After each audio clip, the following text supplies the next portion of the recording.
talk about who's the best rapper of this current generation, many people have quite different ways of approaching this question. If you're talking raw sales and dominance over streams and radio, Drake hands down has the game down pat. However, if you are talking message and just raw skill, Kendrick Lamar always comes out on top.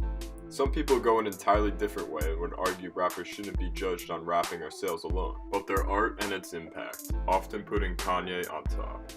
But in nearly everyone's list, you would be hard-pressed not to find a young boy from Fayetteville. The only question is just how much of an impact has he had, and how much will he have? January 28th. Despite repping North Carolina, J. Cole was actually born in Frankfurt, Germany, in a U.S. military base to a black father and a white mother, both from America. He and his older brother Zach moved to Fayetteville, North Carolina when his father abandoned his family. Cole's mother, despite being poor, was able to buy Cole a TR-808 beat machine, allowing Cole to practice his skills as a producer. Cole would release his first mixtape, The Come Up, after trying to get Jay-Z to listen to it. Yet in 2009, J. Cole would sign to Roc Nation and be featured on a song with Jay-Z called A Star Is Born. In 2010, due to disputes with Roc Nation, J. Cole released Friday Night Lights for free online. It included features from Drake and Wale. In 2011, Cole released his first studio album, Cole World, which went gold that year. In 2013, Cole released his second studio album, Born Sinner. The album showed Cole in transition to the Cole we know him as today. Yet ultimately, the lyrics and album as a whole showed Cole had not yet fully matured. And then in 2014, J. Cole completely reinvented himself with the album 2014 Forest Hills Drive, named after the place he used to live in North Carolina.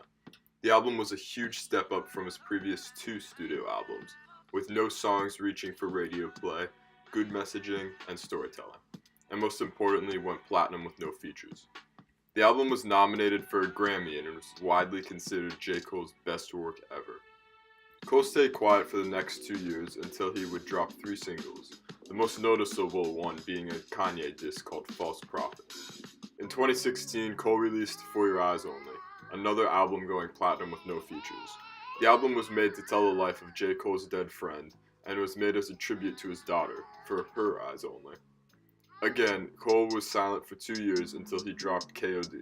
This album again went platinum with no features except Cole himself in lower pitch as Kill Edward, named after his stepfather. This album talked about addiction and the state of young rappers in the game right now.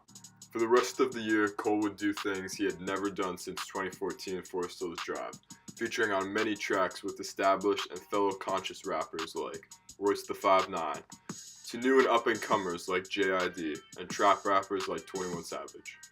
2019 is shaping up to be a big year for Cole, with the announcement of the soon-to-release Dreamville compilation album, Revenge of the Dreamers 3, based off of his label. And on last Wednesday, Cole released a track called Middle Child. J. Cole is not a middle child himself, he just has an older brother named Zach. But I think the whole reason he called the track Middle Child is because he is sort of in the middle of the old generation and the new one, at least in terms of beats and lyrics. This is best evidenced by Cole's verse saying he is the little bro and the big bro all at once. This song also shows J. Cole giving a second Kanye diss, this time referencing his beef with Drake, and how it seems Kanye is just jealous that he took his spot and wants to create controversy to sell his shoes. J. Cole has been in the game for nearly 10 years now, yet it looks like he is still bigger than ever and appears to just be getting started.